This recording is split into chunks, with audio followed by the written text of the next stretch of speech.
Good evening, everybody, and it is Tuesday night, and that means it's time for Talking Movies with Sean, Kenny, and Jim. I'm Sean. I'm Kenny. I'm Jim.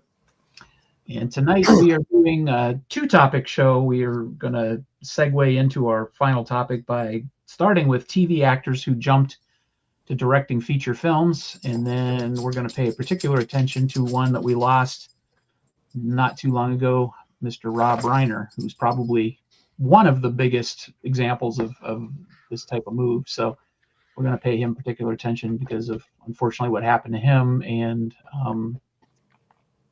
his passing. And so, yeah, that's the topic for tonight.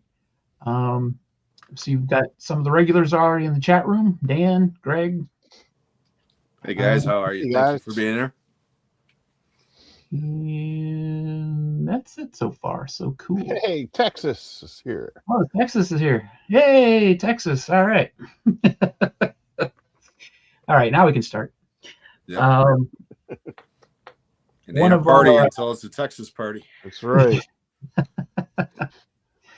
One of the things that I did want to cover real quick is one of our regulars who's not with us tonight, regular guest Mike from Mike's DVD and Blu-ray collection. He's got a show running against us tonight. So if you're watching this one, you can watch his on the replay. We will crush him. He's doing a show tonight with, who is he doing a show with? Nobody as cool as any of us. Yeah. Maybe Poxy Weber. Yeah. Sit on it, Mike. I don't know who he's doing a show with. Anyway, I'm watching on the other monitor. Only 3 people are watching him right now, so we're being... He's the bionic man, so it's got to be Oscar Goldman.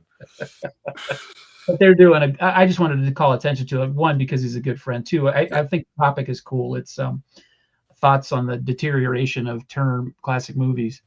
Oh, that'll be good. Yeah. Yeah, we should have thought of that shit. Yeah. I watch a lot of it on Max. Yeah. Yeah. No, that's a great topic. Great topic. Yeah. So I don't know how long he's planning to run tonight, but definitely check out the replay over on Mike's DVD and Blu-ray collection. And then Jim, you said you wanted to pay respects to somebody we lost recently too.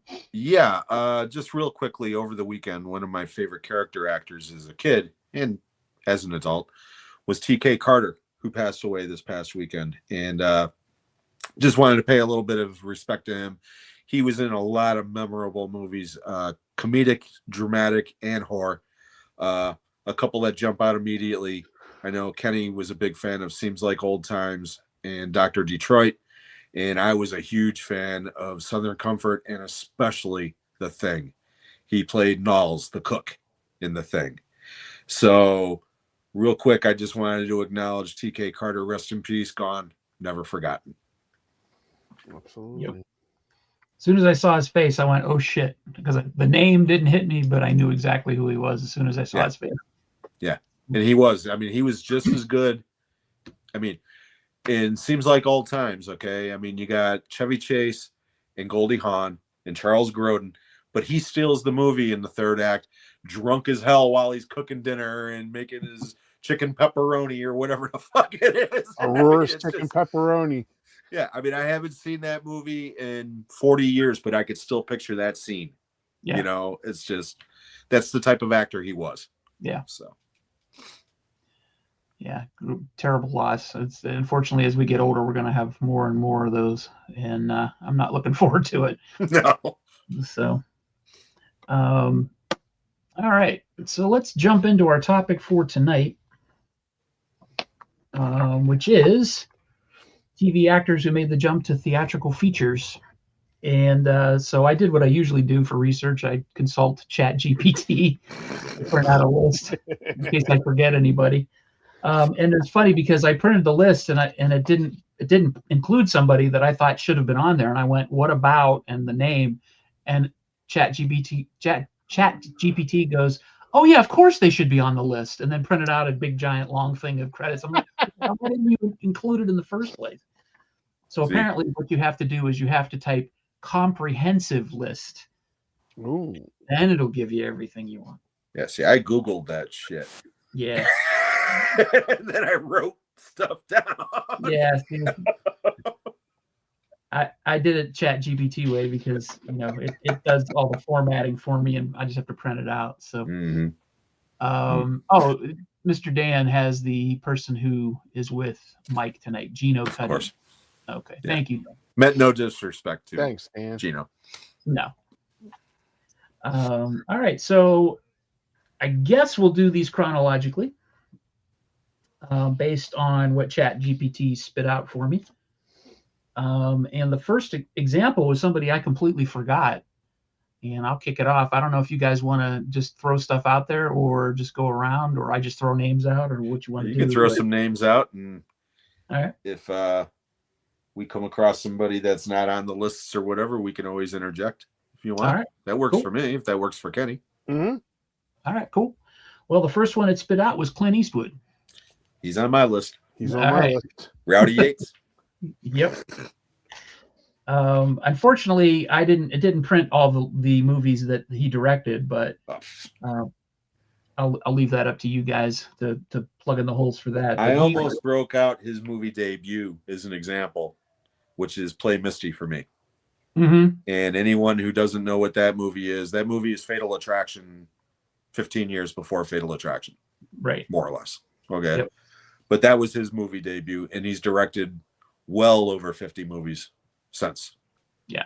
Won a couple of Oscars for Unforgiven and $1 Million Baby, and been nominated quite a few other times. And yeah, just a lot of people forget that he started off on TV, but yeah, he's a consummate filmmaker without a doubt. Started in Mr. Dan just made me laugh. Clint's had a decent career, I guess.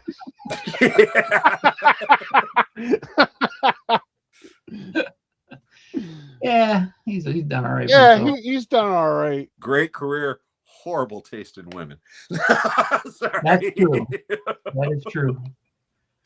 Yeah, he's been nominated for a lot of Oscars. He's won it 4 times, I believe.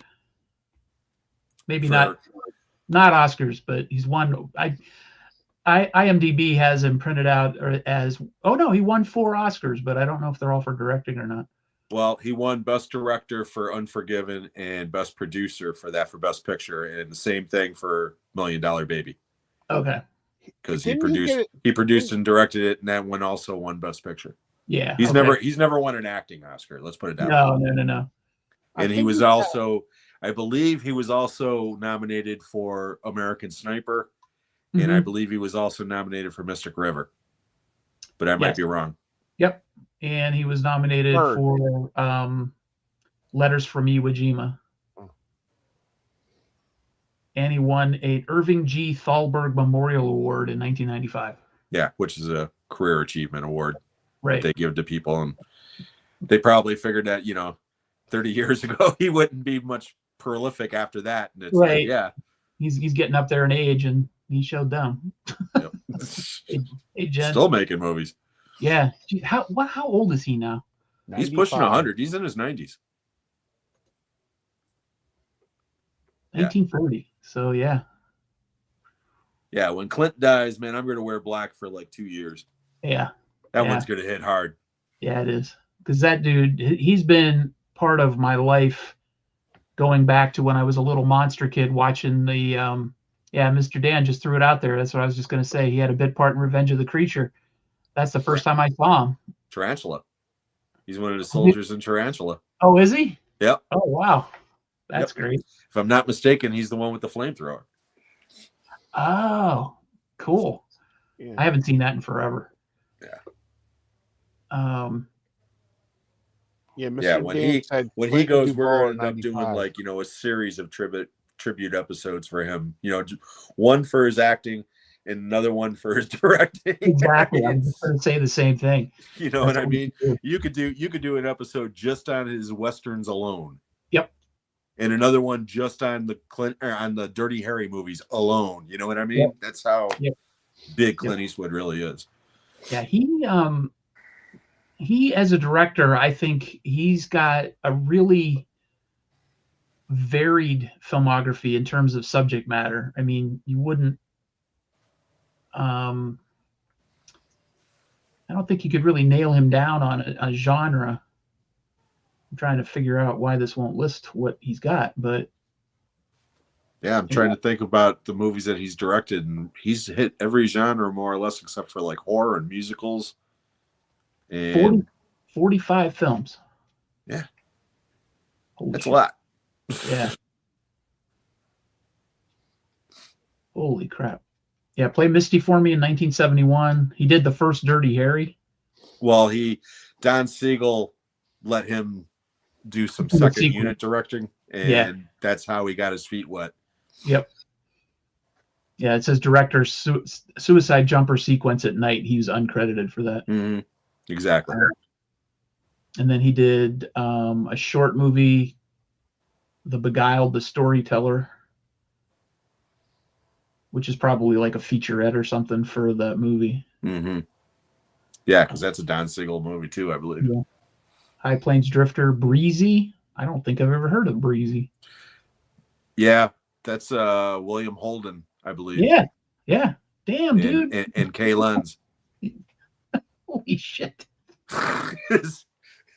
I can pull shit out of my ass occasionally. Yes, you can. That's exactly what the two leads.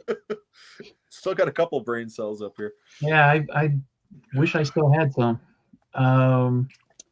Tiger Sanction, Outlaw Josie Wales, The Gauntlet, Bronco Billy, Firefox, Honky Tonk Man, Sudden Impact, Pale Rider. He actually directed an episode of Amazing Stories. Do you remember that show? Yeah. And again, that's a Spielberg thing where that first season, that was the hook, is that they had all these huge movie Hollywood directors that were helming episodes. Joe Dante did a couple. I know. John Landis. I mean, a bunch. I think that's how they got the Twilight Zone thing going. Or it might have been a little bit after that, actually, the more I think about it. That was in 85. Heartbreak Ridge. Jesus, Heartbreak Ridge was back in 86. Yep. Oy. Yeah, I was dating the succubus. I mean, the ex-wife when that movie came out. That's when I graduated high school, so that brings back horrifying memories. Bird, White Hunter, Black Heart, The Rookie, not to be confused with The Other Rookie with Dennis Quaid. Unforgiven, A Perfect World, which I see Greg mentioned in the comments. Bridges of Madison County, which I've never seen yet. Absolute Power, Midnight in the Garden of Good and Evil. Yeah, like I say, he's all over the place.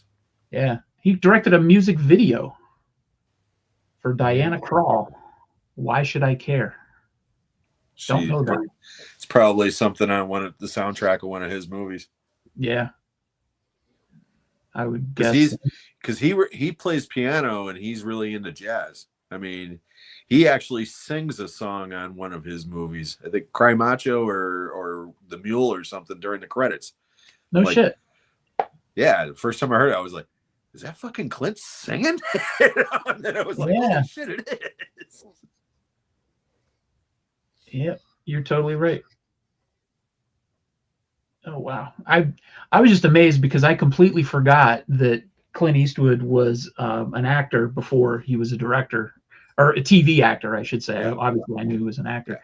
But Texas, no one needs to watch The Bridges of Madison County. Yeah. He sang a little on Rawhide a few times, too. Huh. That's cool. Yeah, like I said, we could talk about Clint all night long, without a doubt. That's cool. You met Mara Corday. Name's not ringing a bell for me. Does it ring a bell for you guys? Mm-mm. Making the creature features and gave her bit parts years later so she could get SAG health insurance. That's very cool. I did notice, especially like in Clint Eastwood's movies in the 70s and 80s, he used the same core of actors. Yeah. In a lot of his movies, just like Burt Reynolds. There was like a stable of character actors that would appear in his movies. Yeah. The one guy whose name is escaping me. This is why I used to be able to. Jeffrey Lewis was in a lot of. That's exactly the guy I was thinking. Horrible. Of. Yeah.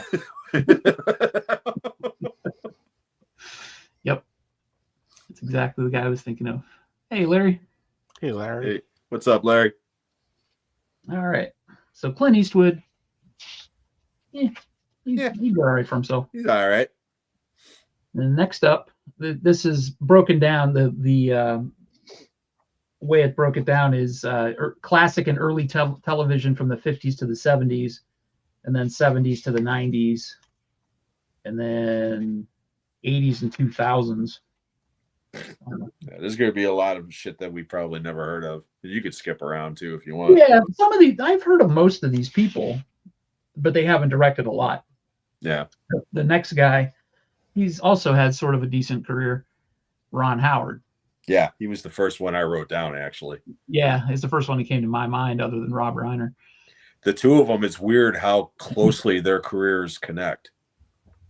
You know what I mean? Because right about the time that Ron Howard was on, or that Rob Reiner was on All in the Family, is when when Ron Howard was on Happy Days. Yep. And the first movie that Ron Howard directed was Grand Theft Auto, which came out in the 70s. But his first studio film was Night Shift, which, if I'm not mistaken, was 82. And that was a year before Rob Reiner came out with Spinal Tap. And just like Rob Reiner, you look at the beginning of Ron Howard's career, outside of financial success for Night Shift, but looking back, it's become quite a big, it's a cult movie for sure. You're talking banger after banger after banger after banger, Yep. And unfortunately, Ron Howard was one of those directors that I absolutely loved. I mean, it was almost like, wow, Ron Howard directed that movie. It's going to be good. But unfortunately, he's put out a lot of crap lately. Yeah. I can't really think of the last one that he released that I saw that I was like, wow, that movie was awesome. It just, not even the Da Vinci Code movies. Those did nothing for me. Oh, wow. He did In the Heart of the Sea, which... I love that movie. That one's good. I liked it. I didn't love it, but I didn't realize he did it. Yep. Because he did it too with Hemsworth. He did that one, and he did Rush, which is a racing movie, which I also really enjoy. I thought that was one a really I liked good a movie. lot. I liked Rush a lot more than I did In the Heart of the Sea. Yeah. The In the Heart of the Sea, the first time I watched it, I was underwhelmed by it, and I watched it again, and I really got into it. And now, I really like it. I've only seen it once. It felt too much like they were in a computer-generated set to me. Gotcha. It kind of rang weird, or my perception of it was weird. Cotton Candy, 1978 TV movie. Oh, that's why I don't know what that is. Yeah, first feature film, Night Shift, 1982.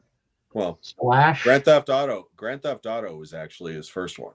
His first. Because that was a Corman movie. Yeah, I remember that, because that's how he got his start.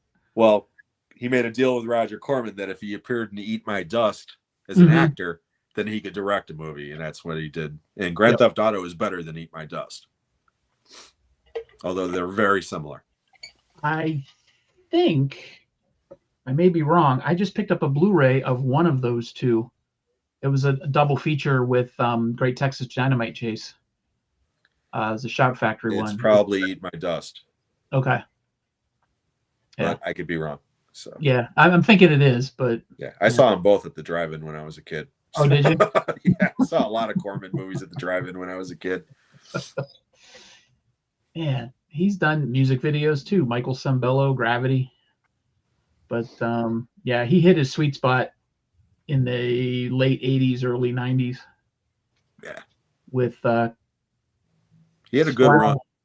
Yeah, Cocoon, Gung Ho, Willow, Parenthood, Backdraft, Far and Away, The Paper, Apollo 13, Ransom, Ed TV, and then How the Grinch Stole Christmas, A Beautiful Mind. I forgot about that one. Yeah, he won an Oscar for that one. Yeah. The Missing, Cinderella Man, and then The Da Vinci Code, Ross Nixon. That's a good one. Yeah, he was solid up until about 10 years ago. And then, as far as I'm concerned, his movies just kind of fell off a cliff. Yeah, I'm trying to see where he kind of went down the toilet, and it looks like Da Vinci Code. Hillbilly Elegy. Before that. Oh, yeah. Well, I thought his brand got a little tarnished when they called him in to replace those guys for Solo, Oh, a Star Wars Solo. story. And I like that movie. I'm one of the few people who do. Yeah, I like it. I don't love it, but I like it. It's a I good Star understand Wars why heist it's movie. the way Yeah, it is, you know. yeah. So But I think that is when he sort of lost his luster in my eyes. And then since then, he hasn't really done much. Hillbilly Elegy. The less we say about that, the better. Don't forget, he's also doing TV too.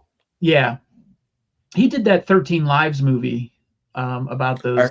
I heard good things about that one. Yeah, I was like, okay, I did see that, and I rated it pretty high. I gave it an 8 out of 10. That was on Amazon Prime, though, I think. So. Yeah, I know that Eden movie is on streaming now. That's his most recent movie, and I've heard mixed things at best about that one. That's with Jude Law and Sydney Sweeney, and yeah, Sydney Sweeney's in it too, and Anna de Armas. Yeah, I believe so. Yeah, we put that on the list. Yams, Kenny Yams. He's got a big smile on his face. Wreck it, Ralph.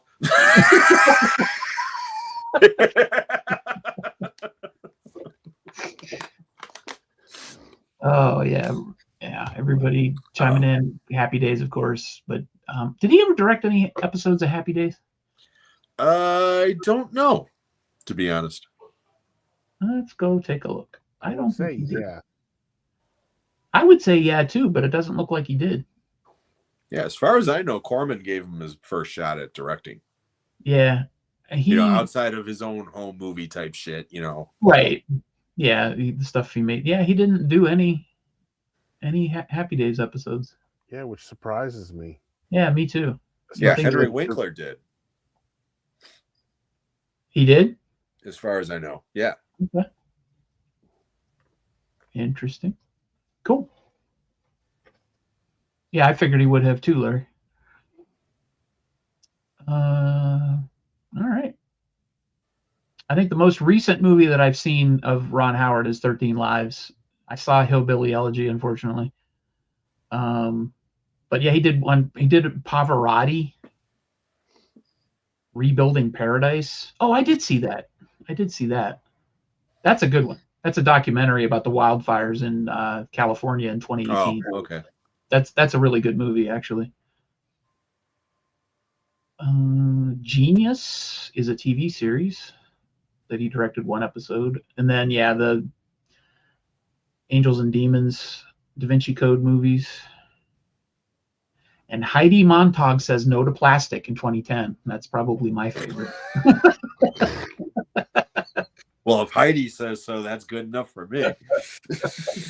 that actually is rated a 2.7 on IMDb. He sold his soul for that one. Not one that's going to be on his best of list. Yeah. All right. We all know Ron Howard. Yeah. All right. The next one who's listed is who we're going to talk about in the last hour of the show. So we'll skip over Rob Reiner. Yeah.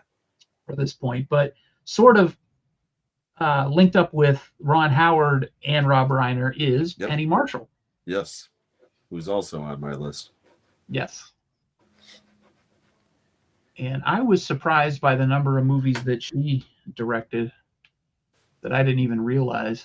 Yeah. She cranked out quite a few in a short period of time, actually, because she died young. Yes, she did. Not super young, but Yeah. But she directed 16 movies. She had a nice little run there too. Yeah. She had a great run. Yeah, she had a great run. Jumping Jack Flash was her first feature film. Yeah, which I find very underrated. I think that movie's funny as hell. Yeah. And then she did one episode of Tracy Ullman Show, and she did a music video for Aretha Franklin, and then she launched into her big streak with Big Awakenings, her big streak. A League of Their Own, Renaissance Man, Mm-hmm. The Preacher's Wife, Riding in Cars with Boys, and then that's sort of where she went back to TV, and then she did a movie about Dennis Rodman in 2020. Oh, didn't know that, but okay. Yeah. Big basketball fan. Yeah, I know that. She was a big Lakers fan. Yeah, it says Dennis Rodman told Penny he didn't trust or want anyone else to tell his story. And it must have taken a little while to come out because she passed away in 2018. The movie wasn't released until 2020. That's why I was surprised when you said 2020. I was like, wow, okay. Yeah. I wonder if that was on streaming or something, because I don't know if that was theatrical or not. Well, that would have been right in the middle of the pandemic. Yeah. So it probably was like maybe a film festival thing or a streaming thing of some kind. Who knows? Somebody posted a comment on IMDb. It says Penny Marshall died in 2018, 2 years before this movie was supposedly released. Word is that Rodman personally wanted Marshall to do a documentary on him, probably to save his image after the North Korea thing, and videos of him and his friends stealing from stories were published. Okay. But the project ran out of money, and then Penny died. So who knows if this documentary will ever see the light of day? Okay. Maybe it wasn't released. Gotcha. It's locked up in the vault with the missing Prince tapes. Yeah.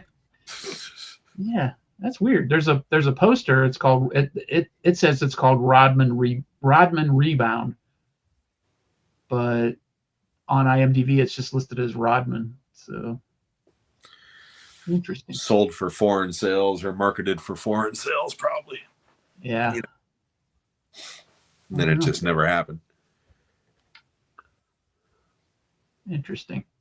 Oh, I don't know. Anyway, but she did, of course, Big and A League of Their Own. Big is definitely a favorite. Hi, Jen. She also worked for the League of Their Own TV series. I forgot that there was a League of Their Own TV series, to be honest. She did one episode of it. Let's see how long that lasted.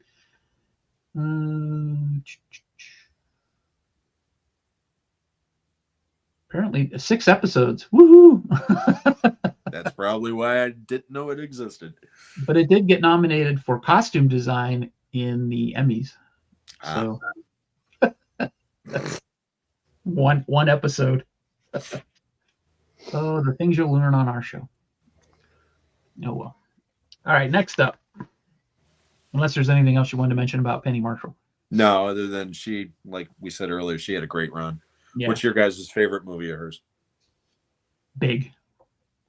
Oh, no. You know what? Take that back. I love Big, but I like Awakenings more. What about you, Kenny? Big. I'll go with The League of Their Own. I love The League of Their Own. Yeah, that movie's... It's a great movie. You're gonna lose. It's just so good. Yeah, I'm a sucker for the Awakenings and the tears and all that. Awakenings is one of those movies that tear your heart out, you know. Right. Yeah. I saw that theatrically. I mean, I saw Big theatrically and A League of Their Own theatrically too, but Awakenings just sort of hit me the hardest. And it's the one that I haven't watched multiple times, so because I know what it's going to do to me. All right, next up, Danny DeVito. He wasn't on my list, but yeah, that's a good one. That is a good one. I forgot all about that. Yeah, of course. Which really sucks because War of the Roses is like my favorite movie of all time, basically. I didn't even think about that. Very good. Yeah. Damn you, Chat GPT. He's got 24 director's credits. Yeah. A lot of short films, though. Yeah. And TV stuff. But yeah. No, that's another guy that, you know, when he passes away someday, I'm going to be very sad. Because, again, that's just another guy who's been around forever in my, you know. Yeah. From Taxi onward, you know. He did throw Mama from the train. Yep. Yes, he did. Man, War of the Roses, Hoffa. Mm-hmm.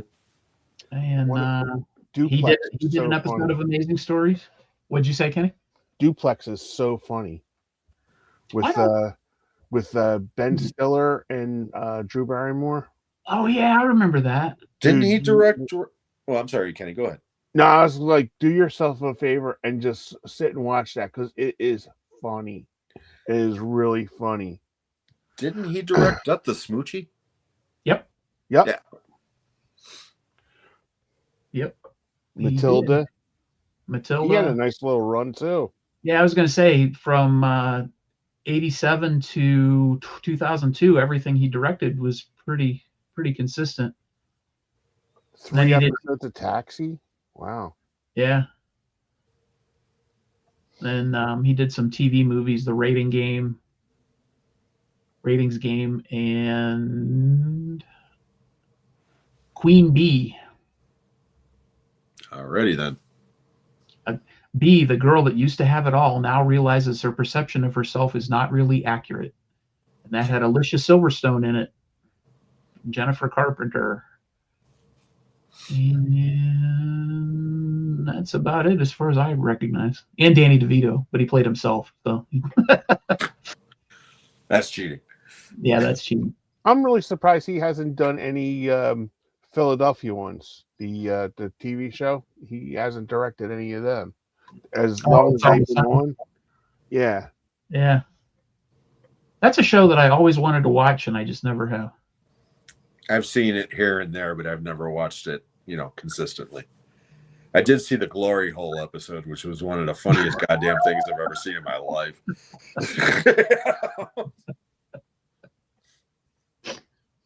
I don't know the context of this, but you don't want to know. It was pretty funny. Oh boy. Hey, Larry shouted out Hoffa. He's got a new movie coming out called Saint Sebastian. Okay. Which sounds kind of interesting. It's survivors in post-apocalyptic Russia after a nuclear war. Wow. From Danny DeVito? Yeah. Wow. Nice. Let's see if we've got any kind of... Oh, wow. This has been sitting in the can for a while. Post-production was completed in 2012. As of December 19, it still had not secured a release date. Okay. Wow. Yeah, that's not boding well. The film that shall not be released. Domonos, Christos. There you go, Roy. I told you I'd work it in. Well played. Thank you. And then here's a curveball. I didn't even realize this.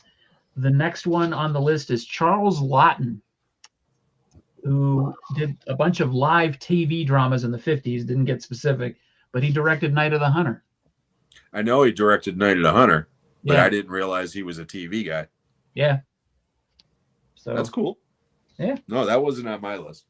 No, me either. All right. So then coming up, we've got Ben Stiller. I wrote him down, but then I crossed him off because he did appear in movies before TV. Because he did his big screen debut is in Next of Kin with Patrick Swayze. He's the mobster's kid, and that was way before the Stiller Show. Okay. So, but I can see where ChatGPT would say that because technically he was. Yeah, I mean, from that point of view, I guess Danny DeVito was in One Flew Over the Cuckoo's Nest before Taxi. So I shouldn't. Sure. I'm splitting hairs, but right.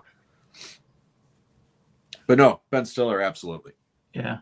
Reality Bites, Zoolander, Secret Life of Walter Mitty. I'll keep going. You haven't gotten to the best one yet.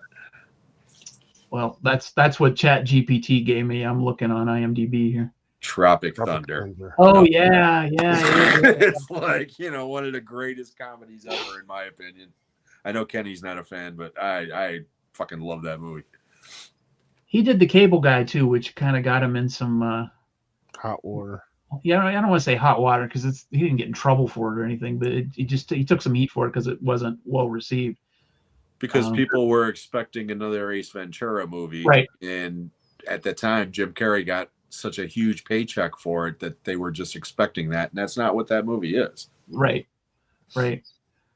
Yeah, I remember watching it, and hey, Bobcat Goldthwait, I called him out on Jim's show. Remember that? Absolutely. And I was like, excellent pull. Remember how excited I was when you Yeah. pulled that one out? He's in the comments. Greg brought him up. He goes, "Oh, Bobcat Goldthwait, LOL, just kidding," for director. I was like, Yeah. no, that actually works. No, Bobcat directed some great movies. Yeah, some underrated movies, underseen movies.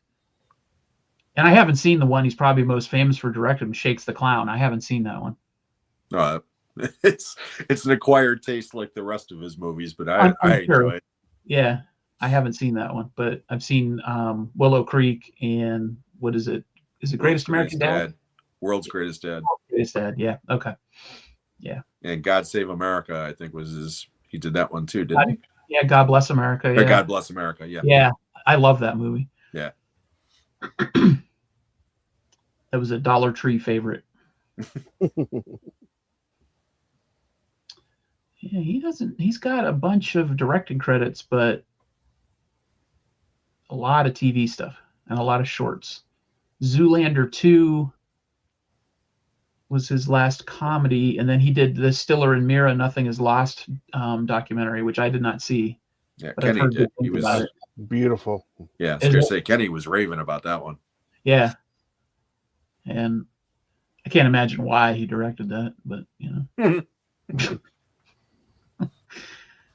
And he's got 3 other things in development. So we'll see if those ever come out. Cool. All right. Jason Bateman. Ooh, I didn't put him down either, but again, good one.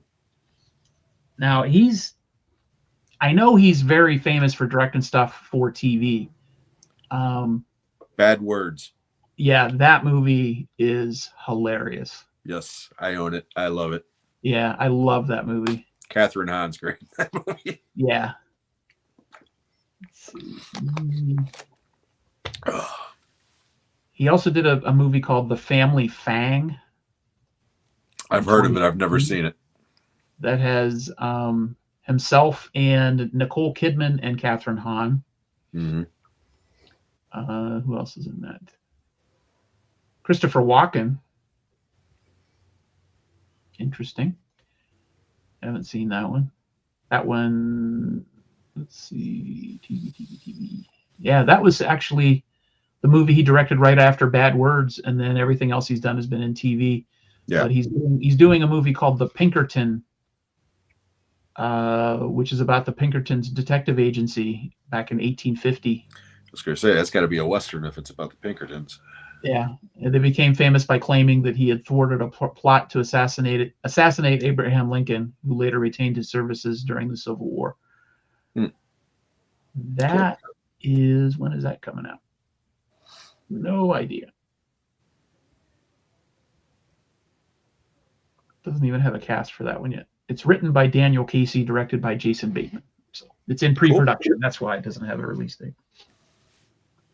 All right. Who else do we got here? Terry Gilliam. Oh, yeah. Again. Yeah. Monty Python. I didn't even think about that. And of course, you know, he's directed. I didn't think about the TV connection with him, but yeah, absolutely. Yeah. He co-directed Holy Grail, but he did, of course, Brazil, 12 Monkeys. Fisher King. Fear and Loathing. Yeah. Bats. I'm going to do a thing on my channel, I think either in February or March, where I'm going to give some movies some second chances. Yeah. And I've picked a few of them. I think one of them is going to be Fear and Loathing in Las Vegas, because I absolutely hated that movie the first time I watched it. I'm not a huge fan of it. I don't own it. I'm a fan of certain sequences, especially bats. You know, I mean, the way he just starts freaking out. Whenever Benicio del Toro is on screen, it's gold. You know, I mean, he steals the movie. But yeah, I see where you're coming from. Yeah, that's one of them. He directed Jabberwocky, which is the first movie I ever walked out of as a kid.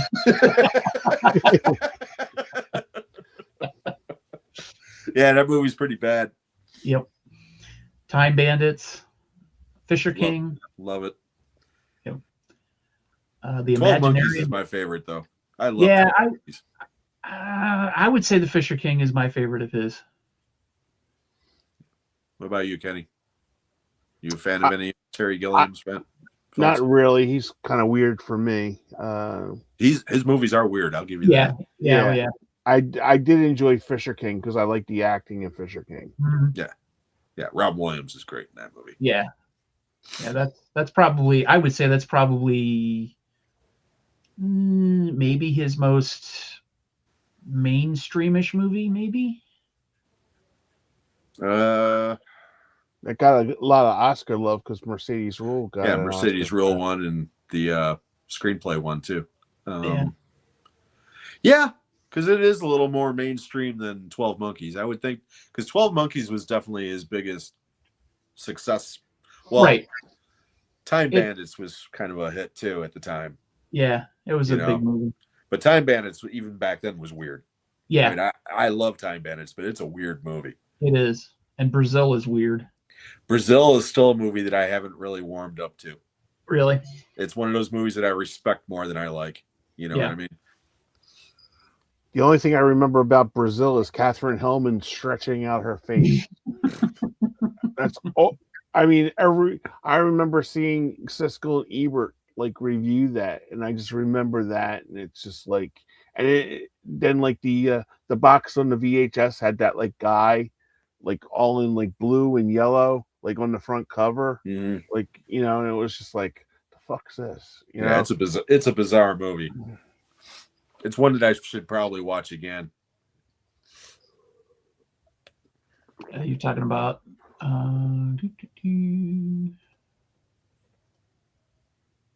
this. Yeah, Baron Munchausen. Yeah. We're gonna send that meme to you tonight. I just remember Roger Ebert playing in the background. I just remember Roger Ebert when they did the thing for that, and then I go, that's Katherine Hellman from Who's the Boss and Soap. Yep, that's funny. I think that's the number one publicity still I see for that movie. And I didn't realize that. That's Jim Broadbent pulling her face out. That's crazy. Yeah, I just remember the guy in the office that's constantly shrinking because he's sharing the desk with the guy in the office next door, so it's constantly moving back and forth, and he's losing his shit. But again, that's a movie I haven't watched in damn near 40 years. So yeah, I haven't. I couldn't even tell you when I watched it. I don't even think I saw the whole thing all the way through. Yeah, it's one that I should definitely watch again because it probably just went over my head, as a kid. Yeah, either that or I wasn't stoned enough. That may be the case. All right. Baron von Yamhausen. Yeah, see, that's another one that I know I've seen, but I couldn't tell you a thing about it. Yeah, I did not see it. I don't think. I think I always get Brazil and Adventures of Baron Munchausen confused for some reason. And then he came out with the Fisher King, and I was like, okay, now I have my bearings. All right. Next up is Adam McKay. There's one that's probably not on anybody's list. No, I didn't realize he was an actor on TV. He was on Saturday Night Live. Oh. He was in Billy Madison too, right? He was the principal in Billy Madison that said, "That is the most stupidest thing I've ever heard." Let's see. Actor.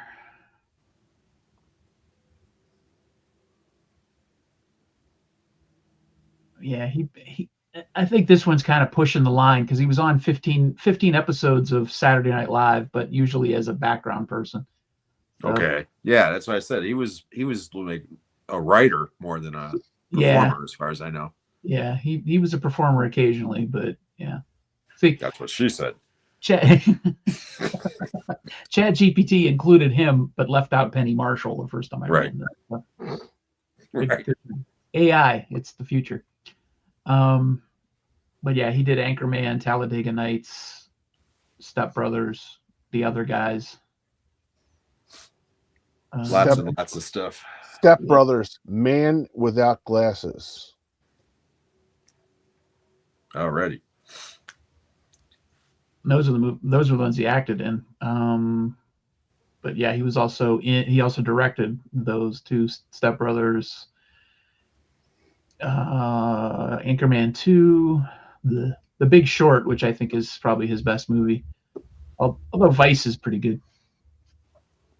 All right, next up. I'm a huge fan of Anchorman. Oh yeah, I'm too. I love Anchorman. The original, yeah. The first one. Terrible. Yeah. But yeah, the original is classic. Seth MacFarlane. He was on my list. Okay. Yeah, because of Ted. Yep. Don't Ted. like the 1,000 Ways to Die in the West or whatever has got to be one of the worst fucking movies I've ever seen. But the original Ted movie is hilarious. You didn't like that movie? No. When the highlight of that movie is Doogie Howser taking a shit in a hat, you know you've got problems. Because there's a few jokes in that movie I thought were quite funny. Yeah. But it would have made a better short film than a feature film. You know what I mean? Yeah. So. That was a movie. I forget what the situation was, but Lori and I were both having a shitty day, and Lori goes, "Let's go see A Million Ways to Die in the West." And we did, and we laughed, but we came home and went, we could have stayed home. I blind bought it and didn't like it. And then when I first started my channel, that was one of the first videos I ever did of why do I own this piece of shit. Mm-hmm. And then I tried to put it on again just to give it another try, and the Blu-ray wouldn't work. Oh. So I threw it out, and for once I didn't feel bad about it. That's funny. It was a sign. Oh, that's funny. All right. Here's one that I bet nobody had on their list because they didn't think about it. And even ChatGPT says it's borderline, but historically included. Woody Allen. I had Woody Allen on my list, believe it or not. I did too. Okay. Because I've got a couple other guys that were in that writer's room with him on the Show of Shows and the Sid Caesar Comedy Hour and all that stuff. But yeah, Woody Allen, absolutely. And he did pop up on that show that he wrote for, but it was more like stand-up than acting. Yeah, the credit that ChatGPT gave me was 1960s TV comedy appearances. That's all it says. That's real specific. Yeah, no, he was in the writer's room with Mel Brooks and Carl Reiner and a couple other guys that might be on your list, but you know. And God, how would you like to be a fly on the wall for that room? No. You know, I mean, just the amount of sheer comedic talent in that room. I mean, people can talk about Saturday Night Live all they want. Yeah, that's got to come up second to that one. Yeah. All right. What else do we got here? George Clooney. Had him on here. Yep. Of course, he was in ER. He did Confessions of a Dangerous Mind, which I love. I love that movie. Good Night and Good Luck. Mm-hmm. What else has he done?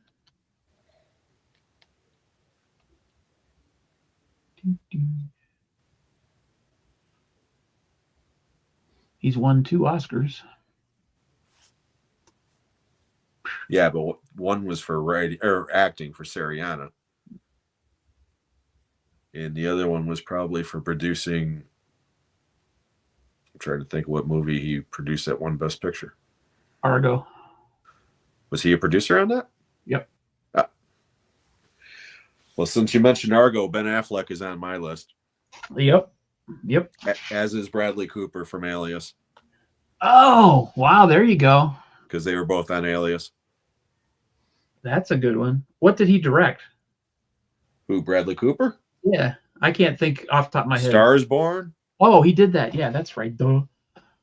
And what's the other one about Bernstein? Maestro or whatever it was called, where he played Leonard Bernstein, the conductor. Oh yeah.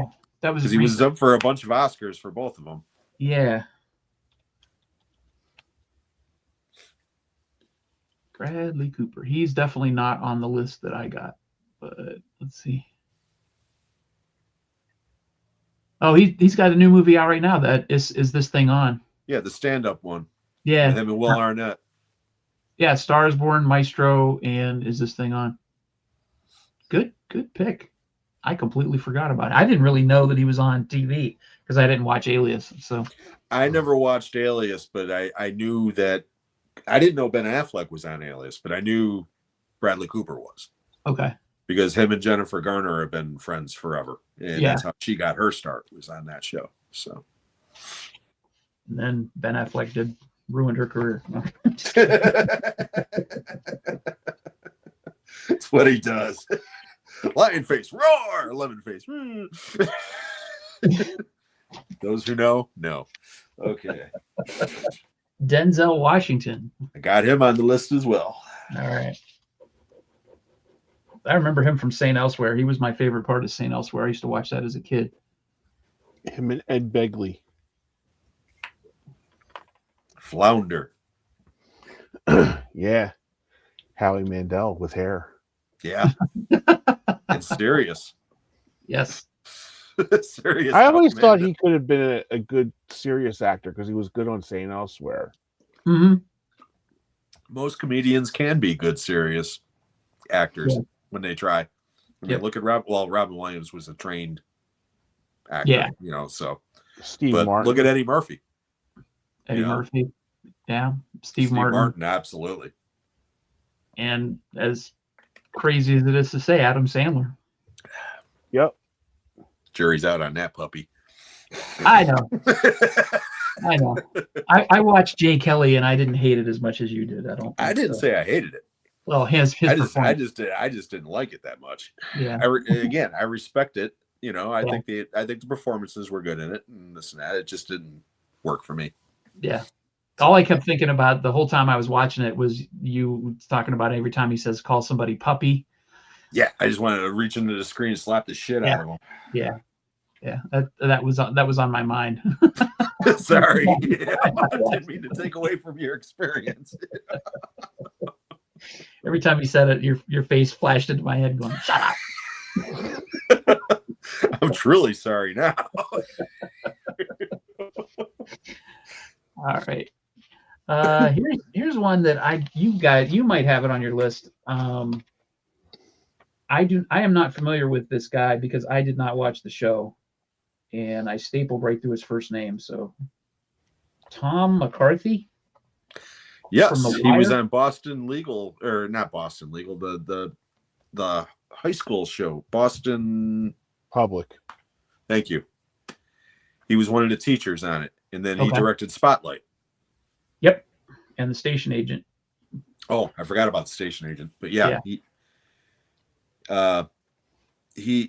I don't know if he acted in Spotlight or not, but yeah, he was definitely one of the. I remember when Spotlight came out, I was like, hey, and he was doing the press rounds for the Oscars, and I saw him. I was like, oh, he's in this, and then I saw the director and I was like, holy shit, the guy from that Boston high school show is a director, But yeah.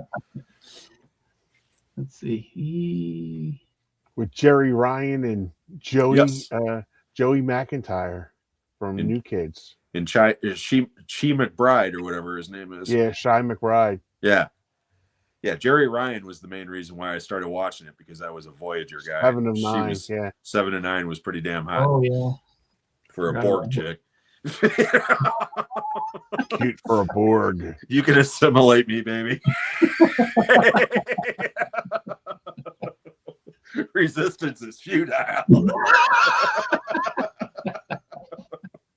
Sorry. That's all right. Speaking of Adam of Star Trek, I got Jonathan Frakes and Leonard Nimoy on my list. Oh, those are great. They are not on the list.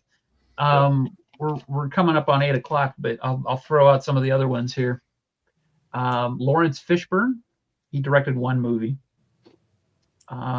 Timothy Hutton, did Digging to China, which I don't know anything about. I have two that I don't think you guys will guess. Okay. What's that?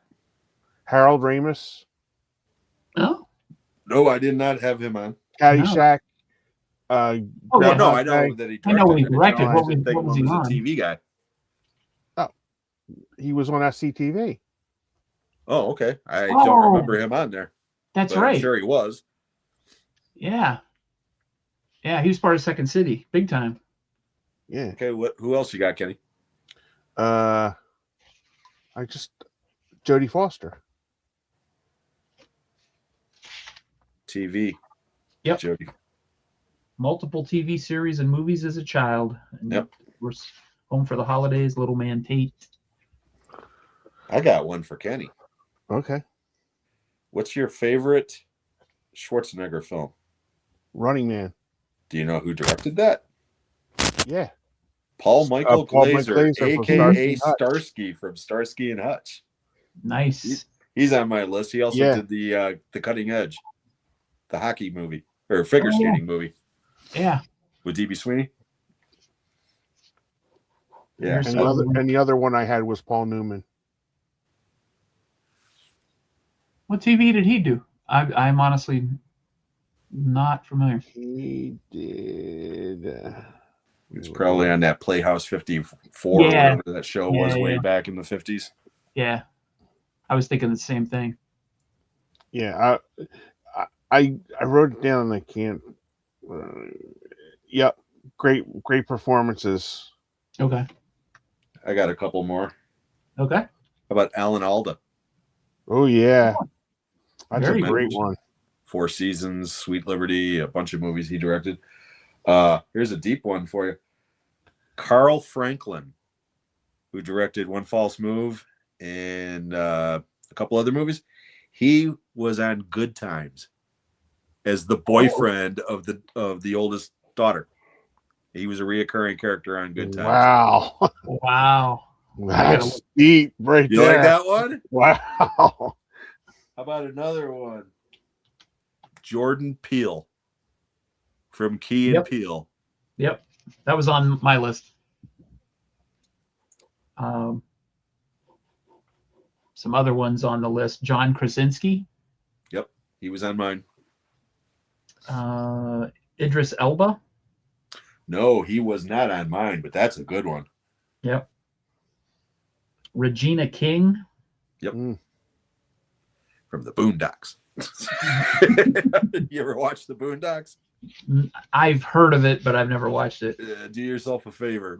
Look into the Boondocks. It's one of the funniest damn cartoons you will ever see in your life. Steve Buscemi. Okay, I know he was in Boardwalk Empire, but what did he direct? Trees Lounge. Oh, yeah.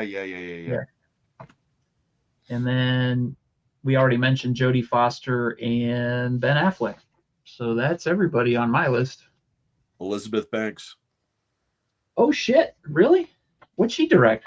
Cocaine I know. Bear. That's right. And Charlie's Angels. That's right. I totally forgot about Cocaine Bear. The last two I had, Kiefer Sutherland. Mm-hmm.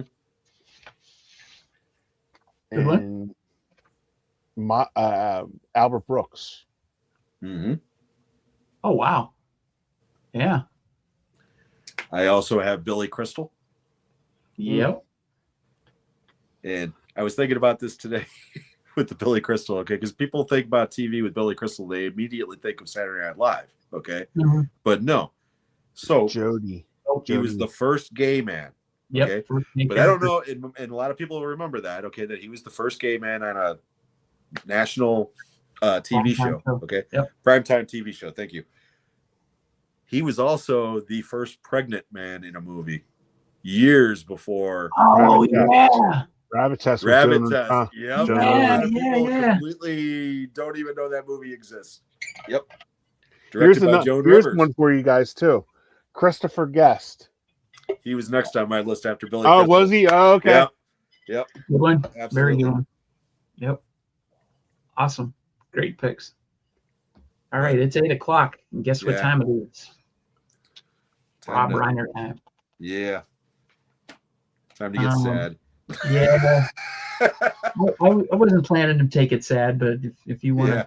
if you want to do that, No, we're here to celebrate his career. Well, looking at his filmography, which is spectacular at the beginning, and then sort of goes downhill. But in terms of I don't want to say memorability, because I don't even know if that's a word. Is memorability a word? No, but we know what you're going for. But yeah, this first 6 movies, I mean, seriously, first 7 movies. Yeah. This is Spinal Tap, 84. Yep. Fantastic movie. Probably the one of his that I've seen the most, and it's probably my favorite. Maybe. I don't know. Yeah. It's hard to pick a favorite with him because he's got so many good His ones. top 3 with me they could interchange any day of the week, depending, and that's one of them for sure. Yeah, absolutely. As a matter of fact, not the next 2 chronologically, but the next 2 that I own would be the other 2.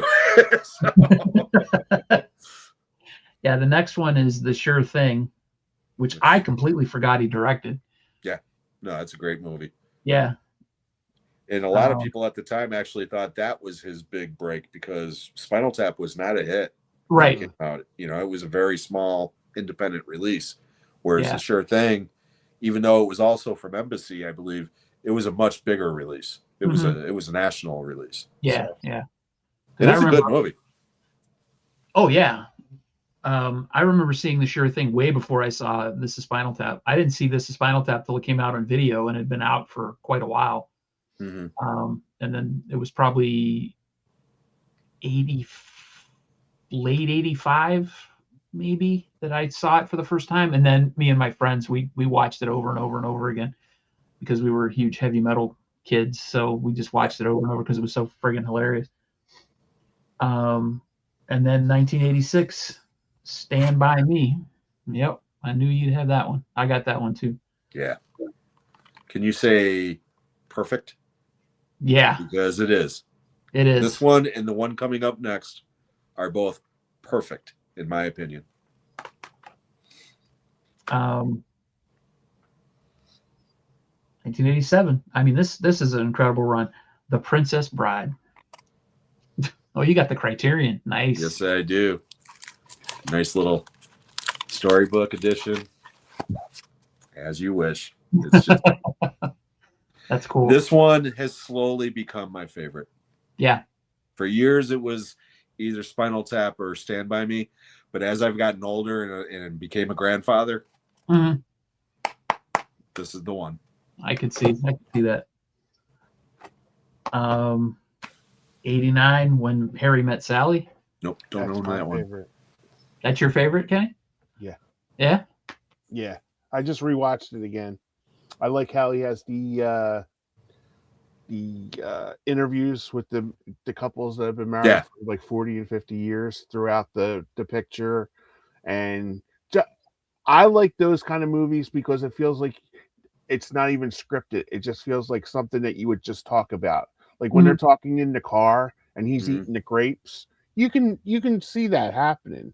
Like even like if you and Lori are coming home from like Walmart or something like that, and she's like, you're eating popcorn or something and she's driving, or you see what I'm saying? Yeah. You can have that.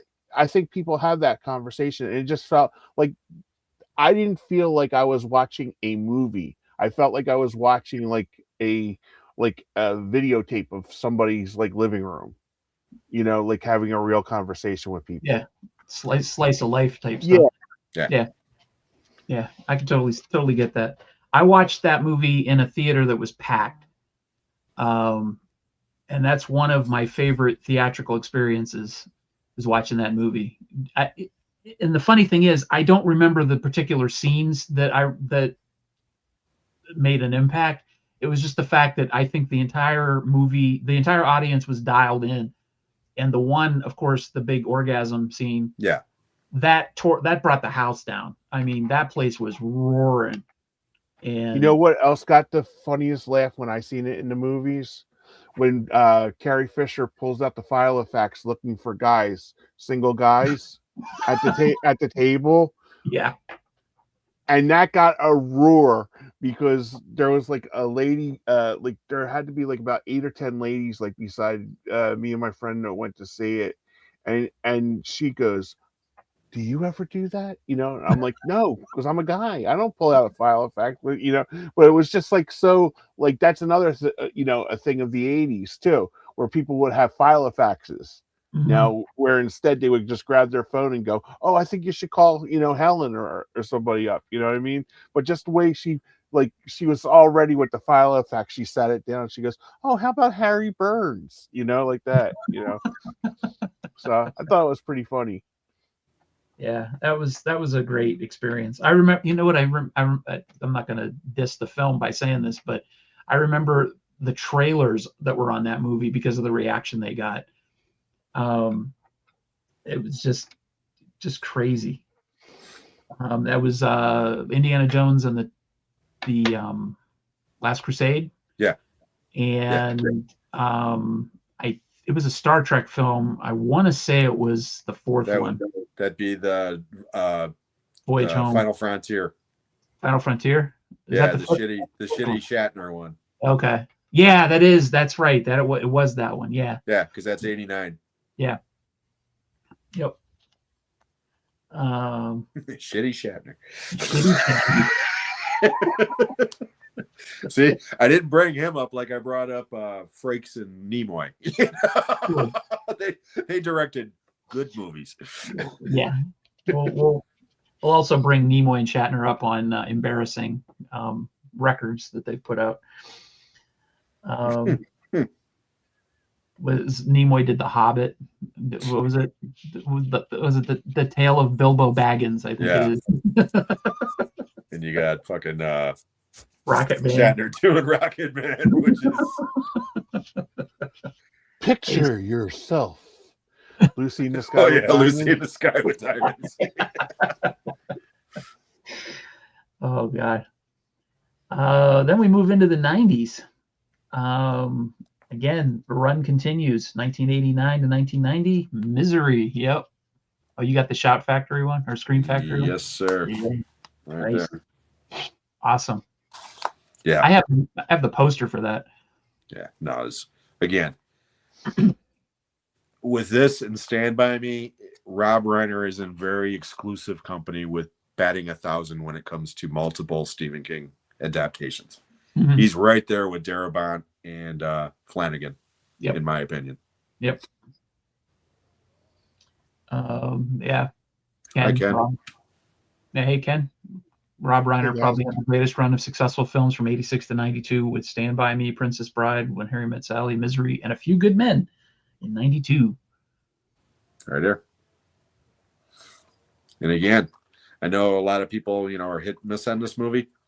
I think as far as courtroom dramas go, yeah, this one is right up there at the top of the list. And a lot of it has to do with the script and direction, but it's mainly the performances in that movie. Yeah. Every performance is spectacular. Nicholson gets all the attention, because of that iconic speech. Right. Kiefer. But Kiefer, Tom Cruise, everybody in that movie. Kevin Bacon, everybody is. Kevin Pollak was great. Yeah, in that. Kevin Pollak is phenomenal in that movie. Like I said, everybody's great in that movie. Shit, Noah Wyle is good in that movie, and he's only in one scene. I forgot he was in it. Yeah, he's on his witness stand. Oh yeah. And he's like, "Do you know where the chow line is?" "Yes, sir." "Can you show it on the map?" "Well, no, sir, it's not there." "Oh, so then you must not eat at all." That's yeah. Yeah, it's been so long since I've seen that movie, but I just remember it being fantastic. Again, another theatrical experience that was totally packed theater, and everybody was just riveted. Yeah. I really miss those days of going to a big packed theater with a lot of people. I just miss being riveted. What's that? I just miss being riveted. Yeah.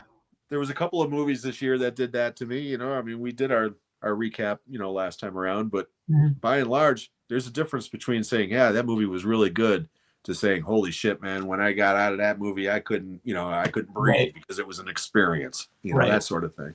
Yep. I'm going to sound super old. They don't make them like that anymore. Let's talk about the long walk. No. Kenny's like, fuck off. Then 94, I didn't see this movie, North.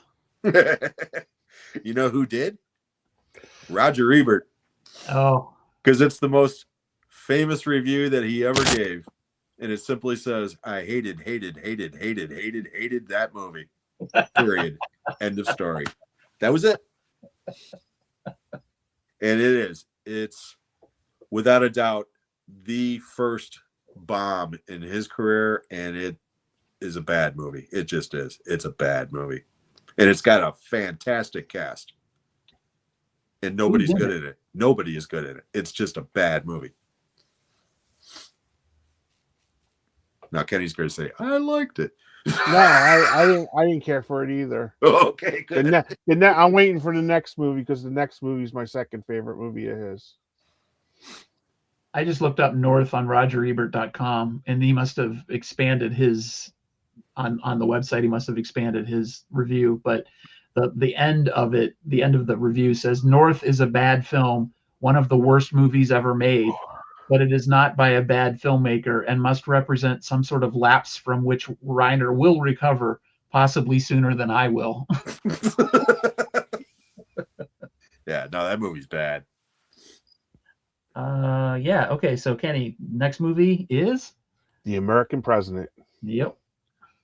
Absolutely beautiful movie. Yep. Acting well done, written so well.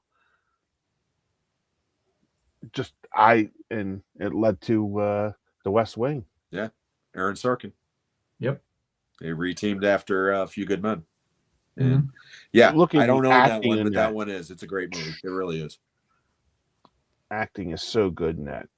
I would go so far as to say that was probably his last great movie.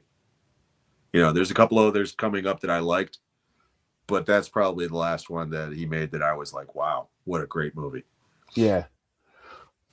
Yeah, there's one he did in the 2000s that I know the one you're talking about.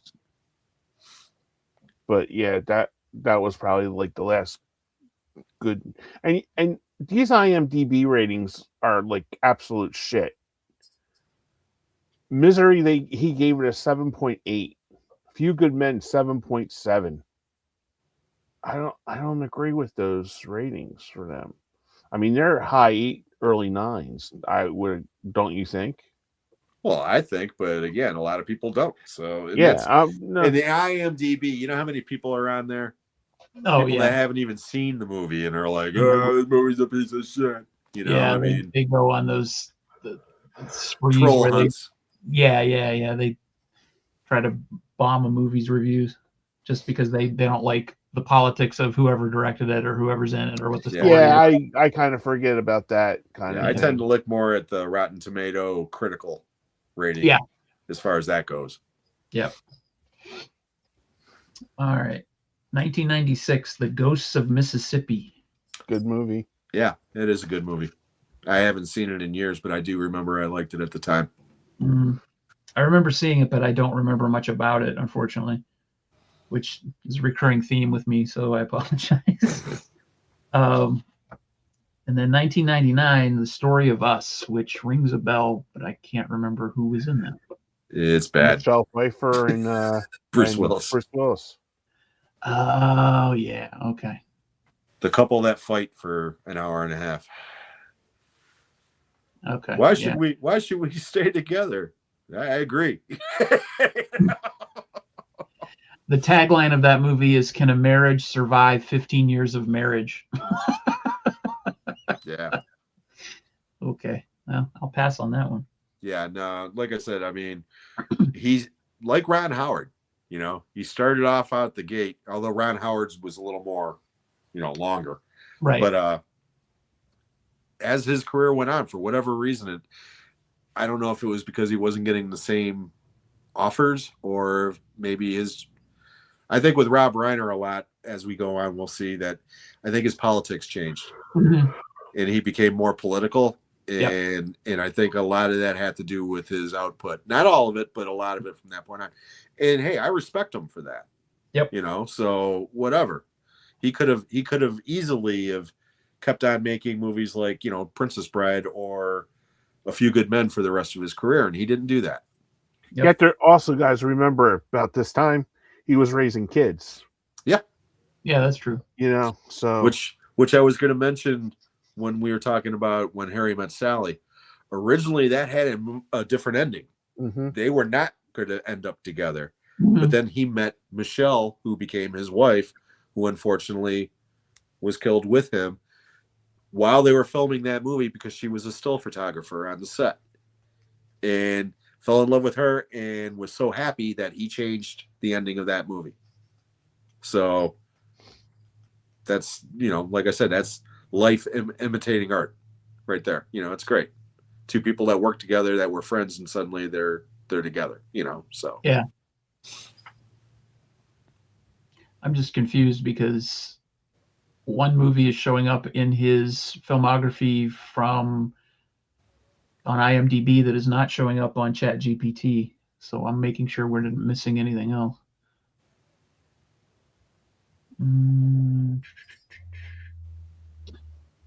Okay. Between The Story of Us and Ghosts of Mississippi, he did a TV movie called I Am Your Child. Okay. So we'll skip that one. Yeah. 2003, he did Alex and Emma, which I did not see. I didn't know he directed that. Yep. Kate Hudson, Luke Wilson. Yeah, I never watched it, but I didn't know he directed that. Kenny, did you see that one? Yeah. I raised my hand when you said, yeah. Yeah, I enjoyed it. But I think I've seen every damn romantic comedy. Right. So, I'm your rom-com guy. That's all right. That's why we lean on you for that stuff. That's right. Absolutely. It's a debt-ridden writer hires a stenographer to help complete his romance novel in 30 days. As she shares her views on his story, life begins to mirror the pages of the manuscript. Yep, that sounds like a Lifetime movie to me. Rumor has it from 2005. And Kenny's seen it. Yeah, Kenny's. There's your moment to shine for the rest of the show, buddy. Yeah, I only know that one because of the cover, because Jennifer Aniston looks hot on the cover, but I never saw the movie. Yeah, because that's the one where, remember in the Star and the National Enquirer, they had Costner and Jennifer Aniston hooked up together because they were playing boyfriend and girlfriend on that. See, this one was Costner plays her father in that, like long lost dad, and he was going to hook up with her at like a club or something. Like that just before, and Shirley MacLaine goes, "Don't you know that's your father?" And, yeah. So yeah, I think I just puked in my throat a little. But Mark Ruffalo's in that one too. So yeah.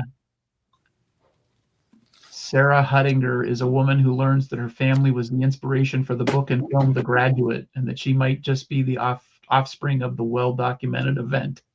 Nice. Okay. It's on Tubi, folks, if you want to watch it. Yeah, okay. It is a fun movie. Richard Jenkins is in it. I always like him. Mina Suvari is in it too. All right. We've both seen this one, Jim. The Bucket List. Yeah. Go ahead, Kenny. I liked it. I did not. Yeah, I didn't. That was up until last week. That was the most recent movie of his that I've seen. Yeah. Again, that was a huge hit. Yeah. That was probably his biggest hit. It might be, or up there. Yeah. That one was 100 million maker domestically. I know that. So I would think that one or A Few Good Men were probably his two biggest. But I understand why so many people enjoyed it. I appreciate the effort behind it, and I think the performances are good. It's another one of those movies that just didn't work for me. Yeah, the manipulative type. Yes. Yeah. Which I know Kenny's a sucker for that sort of thing. And again, I don't mean that as an insult. That means you got a big heart, whereas I don't. I'm a cynical bastard. So. I wish I was more like you. I really do. When it comes to stuff like that. It made worldwide, the bucket list made 174 million. Yeah. A Few Good Men made 236 million. Okay. But it's his second biggest film. Yeah, I knew it'd be one of those two. Yeah. When Harry Met Sally was... Oh, no. That was a big hit, too. That was over 100 million as well. Believe it or not, When Harry Met Sally did not crack 100 million. It didn't? Nope. 93 million worldwide. Wow. That was a big rental. That was a huge rental. It was a big hit theatrically, but then again, 89 was stacked. That was the year of Batman. Yep. And Honey, I Shrunk the Kids, and Lethal Weapon 2, and Indiana Jones, and And Star Trek 5. Shit. God, was that movie bad? That was terrible. Oh, it's so fucking bad. Believe it or not, rumor has it made more money than Stand By Me. Yeah, Stand By Me was a sleeper when it was released. That's what they used to call that. It was not a sleeper hit. It was just a sleeper. But same thing with Princess Bride. It was not a huge hit. Nope. But it was one of those movies that when people actually got in the theater and saw it, they were like, "Oh my God, this movie's incredible!" That sort of thing. Yeah, it had legs on home video, big time. Yep. Princess Bride only made 31 million. Yeah. Yeah, he was more of a critical darling at the beginning of his career. Yeah. But then those movies aged like fine wine, and like I said, now they're all considered classics. That early stretch. Maybe not The Sure Thing, but everything else in that early run. Yeah. Sure Thing made 18 million, but that's the lowest until North. Well, This Is Spinal Tap was the lowest, but of that run. But then North barely made more money than This Is Spinal Tap. Yeah. Yeah. North was his first outright bomb. I know that. Yeah. Because that movie had a budget behind it. And then he rebounded with American President, which was 107 million. Mm-hmm. And then Goes to Mississippi, 13 million. Story of Us, 27 million. Alex and Emma, 15 million. And then Rumor Has It, 88 million. And then The Bucket List, 174 million. And then off the cliff again. And then off the cliff in 2010 with Flipped. Yeah, which I never heard of. Yeah, let's see who was in that. That's a beautiful movie. Is it? Yep. That's the one I told you I love that movie. Oh, yeah, I remember you mentioning that. Yeah. Yeah, I've never heard of it. The cast is interesting. The leading cast is Madeline Carroll and Callan. They're the two little kids. McAfee, I guess is how you pronounce that. Two little kids. Yeah, but it's also got Rebecca Dean Mornay, Anthony Edwards, John Mahoney, Penelope Ann Miller, Aidan Quinn. Nobody else that I recognize the name. Yeah, Rebecca De Mornay and Anthony and Gilbert play Gilbert. the boys. The boy, and they live literally across the street. Okay. And nobody plays with the little boy or talks to him or anything like that, except for the little girl who started playing with him on the playground. Okay. And then they develop a relationship, and her parents work, like Aidan Quinn works like 2 jobs and stuff like that. So she goes over one day, and John Mahoney is out like tending to his garden and stuff. That's something that he liked to do and stuff like that. And she goes and just starts hanging with him because there's nobody in her house, because there's it's a really beautiful movie. I highly recommend it. Never heard of it. Oh, you can see how it was promoted from the Yeah, director. the promotion, the promotions. I mean that's the tree that they that the grandfather like tends to all the time. Hmm, But you wouldn't get it from that. It's a real right. coming of age movie in the 60s. It's Okay. really well done. I Yeah, highly check into it. recommend. Yeah, I'll check into it. It doesn't sound bad at all. Yeah, because I bought a copy on Goodwill, Okay. and Yeah, it's got a decent cast. Yeah, it's got a very good cast. I'm telling you guys, it'll surprise you. It's really good. Cool. It'll sneak up on you. All right. It won Best Performance in a Feature Film by Supporting Young Actor by Ryan Kitzner. Oh, And it's driven by the two kids. The two Yeah, kids but are really good in it. these kids aren't the same kids that star in the movie, which is weird. They're like supporting players. That's very bizarre. Okay. Winners of the coveted Screaming Monkey Award. Very interesting. Okay. All right. Then we go to The Magic of Belle Isle, which I have never seen. Nope. Nope. What's that one about? I would say magic happens on Belle Island. I think. Well, they opened a strip club. Oh, I've seen the poster for this. It's got Morgan Freeman in it, and Virginia Madsen, and Madeline Carroll from Flipped. Oh, wow. Monty Thompson? Wildhorn. I'm sorry? Kenan Thompson's in it too. Oh, really? Yeah. Oh, yeah. He played Henry. I didn't scroll down that far. C.J. Wilson. It says Marty Wildhorn, an alcoholic novelist of westerns, has lost his drive. His nephew pushes him to summer in quiet Belle Isle. He begrudgingly befriends a newly single mom and her 3 girls who help him and find the inspiration to write again. That sounds right up my alley. Virginia Madsen could inspire me to write or just about anything else. Yeah. Yep. Yams. I'm totally with you on that. Yeah. All right. Next up is And So It Goes. Another one I've never seen. That's got Michael Douglas and Diane Keaton. Mm-hmm. Romantic comedy. Have you seen that one? Oh, of course you have. Is it any good? Yeah, I enjoyed it. Okay. Plot on that one is a self-absorbed realtor enlists the help of his neighbor when he's suddenly left in charge of the granddaughter he never knew existed until his estranged son drops her off at his home. Okay.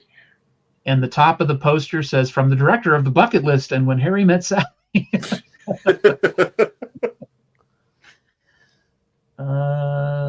Then LBJ, which I've heard of, and I believe if it's the one I'm thinking of, it's the one with Woody Harrelson. Yeah. Yeah. Haven't seen it. I haven't seen it, but I've heard it's really good. It is on Pluto TV if you want to watch it. Yeah, I saw the LBJ It's got movie Richard Jenkins in it too, Sean. Bryan Cranston. But not that one. Say that again, Jim? I said I saw the LBJ movie with Bryan Cranston. Oh, but not this one. Okay, I got you. I forget what that one was called, but yeah, this has Woody Harrelson, Richard Jenkins, Jennifer Jason Leigh, Jeffrey Donovan, Bill Pullman. Shit, another one. Good cast. Yeah, C. Thomas Howell. That's about it as far as people I know. But yeah, I might have to check that one out on Pluto TV. Yeah. All right, this one I own, but I haven't watched yet. It's Shock and Awe from 2017, which it's about the Middle East or whatever, isn't it? Yeah, it's about the weapons of mass destruction cover up. Yeah, I haven't seen that one either. Woody Harrelson's in that one. James Marston, Rob Reiner's actually in it as well. Tommy Lee Jones, Jessica Biel, Mila Jovovich, Richard Schiff. It's on Tubi too. And yes, it is. and Amazon Prime. Nice. I have it on Blu-ray. I got it for $1. Oh, nice. That's even better. Yeah, that was a Dollar Tree movie. Skipped over one called Being Charlie, which That was the one with the son. That's the yeah. That's why I thought you skipped over. That's why I wasn't going to say anything. No, it's not on my Chat GPT list, but it is on the IMDb list. But yeah, that's the one. yep. Never Would-be saw it. governor's addicted son goes down the long, rough road of rehab, fighting against recovery every inch of the way. Well, we'll move on from that. Shocking. And then 2023, Albert Brooks Defending My Life, which I want to see because I love Albert Brooks. Is it good? I watched It's that. very good. It is very good. Is it? Okay. Yeah. They could have just had the am I right, Jim? They could have just talked in the first like they do in the first 15 minutes at the coffee table. Yeah. I would have watched that. Just the for two of 2 them hours. sitting there bullshit. Yeah. You could tell that they've been friends their entire lives. I mean, it's just, two guys, that loved each other. You could tell. I'm looking at the trailer here. I can see who they got to talk on, or just talk to be in it, to interview. That's like a who's who of everybody. Yeah. Holy crap. Yeah, it's really good. I liked where Rob at the table, he goes, "My father loved you more than he did me." Yep. He never thought I was funny. He thought you were funny. That's funny. That's on HBO Max. That was actually a Max original. Yeah. Mm-hmm. Okay. I'll have to check that one out too. Yeah. And then the last one that I saw was this year's Spinal Tap 2, The End Continues, which I loved. Me too. Yeah. It made my top 20 for the year. And like I said at the time, I don't think it's as funny as the first, but it's like sitting in a room with some old friends that you haven't seen in years. Yep. And it's a good time. It made me smile more than laugh, and there's some really funny jokes in the movie, but there's some great cameos in the movie.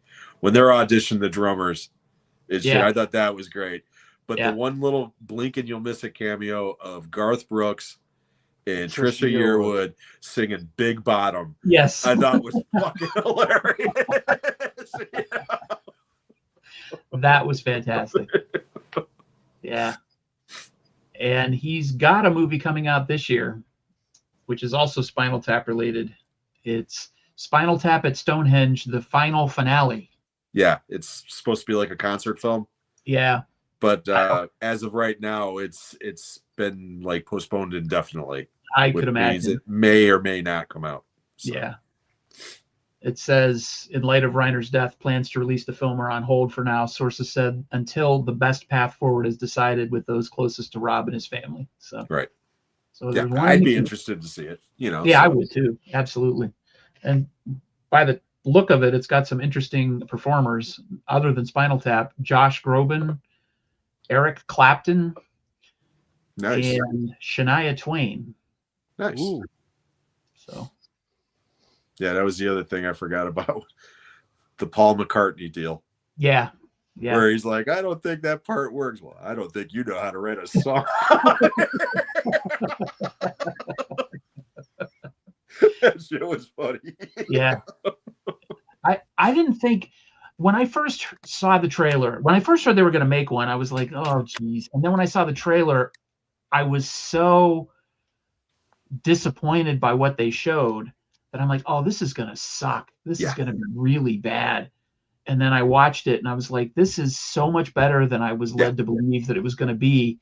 But I don't think they could really preview it that way because it's hard to put the warmth of that movie into a trailer. Yep. I'm right there with you. I'm right there with you because same thing. When I heard that they were making a sequel, I was like, why? Right. And then I saw that trailer and I got to admit, there was the one part in the trailer where he was like, wouldn't it be good if one of you died? Yes. During the, that was the one joke that I thought was really funny, but the rest of it, I was like, okay, this is like a cash grab because I knew that they got screwed out of money from the original movie. So like you, I don't even know if it got released here. I mean, did. theatrically, if it did, it was like in one theater and it was gone It was because in and out in a week. it came out the same day as Long Walk. I remember that, but I don't remember it playing in the multiplex next to it. You know what I mean? So, but yeah, I saw it on the site that shall not be named, and I think I messaged you guys immediately and was like, you know what, this movie's pretty good. You know, so yeah. Yeah. I bought it the day it was released on Blu-ray. I ended up watching it on HBO Max last week. I was just flipping through and I said, oh, it's on here. I'll just watch it now, and just sat and watched it on a Saturday morning or Sunday morning. And it's the perfect movie to wake up to. Yeah. It was just the quiet of the day. And like you said, it was like revisiting old friends. And it was, I mean, the year is very young, but it was one of my favorite movie experiences of 2026. Nice. 13 days in. But yeah, I really. Did you see it, Kenny? No. Did you see the first one? Yeah. Oh, okay. Did you like the first one? Yeah. Oh, okay. I did. Yeah, I seen that was a cable staple. Yeah. You know, that's because that's the first time. Well, I seen Fran on Dr. Detroit, and then I was like, she's in this one too. Fran Drescher. Yeah, and they bring her back. Yeah. Oh, she's in this one too? Yeah. Oh, cool. Back as the character, because that's what's cool about it is they actually do bring back some of the characters from the first movie to do like follow-ups. And yeah, it's pretty funny. You know, some of the people that they bring back, it's like, holy shit, you know. So yeah. Oh, okay, cool. I will watch that. I did watch the first 10 minutes of it where Christopher Guest is working in a cheese shop with a groupie. Guitars for cheese. You know, we just turn in guitars for cheese. I like how he's just doing it by weight. Yeah. It's similar. So I did watch the first 50, and then I got like a phone call, like my uncle called me or something like that. I got like sidetracked, but I was interested to see if Fran was in it because you know I like Fran Drescher. Yeah. So yeah, she's in it. Cool. Not long, but she's in it. Yeah, she just, you know, it's a little pop in. callback. That's good. Yeah. I had Paul Schaefer too. Oh, nice. Yeah. Kick my ass. Kick this ass right here.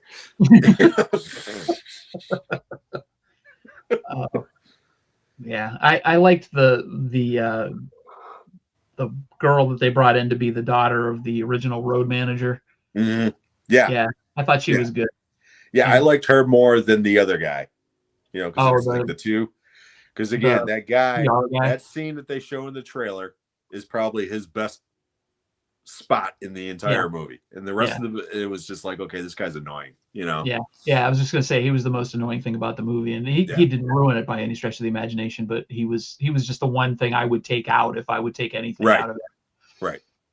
I really thought I was gonna hate the Elton John cameo because I'm like, oh geez, they got Paul McCartney and Elton John, really? But I loved Elton John's cameo. It's pretty funny. It's pretty funny. Fuck you, Spinal Tap.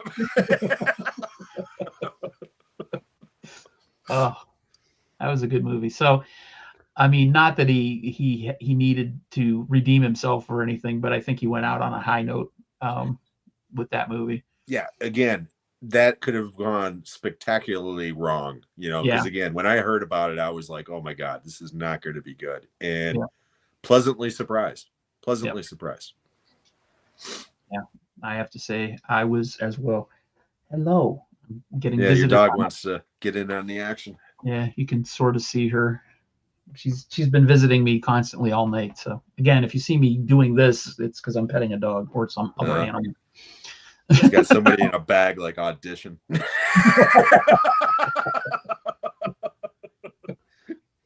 Beep beep beep beep beep. Yeah, that's not happening. All right, guys. Is there anything else you guys wanted to say about Rob Reiner before we do movie recommendations? Also, I thought it was a cool tip of the cap on last night on the Golden Globes. Nikki Glaser came out and wore a Spinal Tap 2 hat. Oh, did she? Yeah, I didn't see it. And remember, she said this one goes to 11. Oh, that's like cool. a little tribute to him. That's cool. Speaking of the hat, I didn't find this out until recently.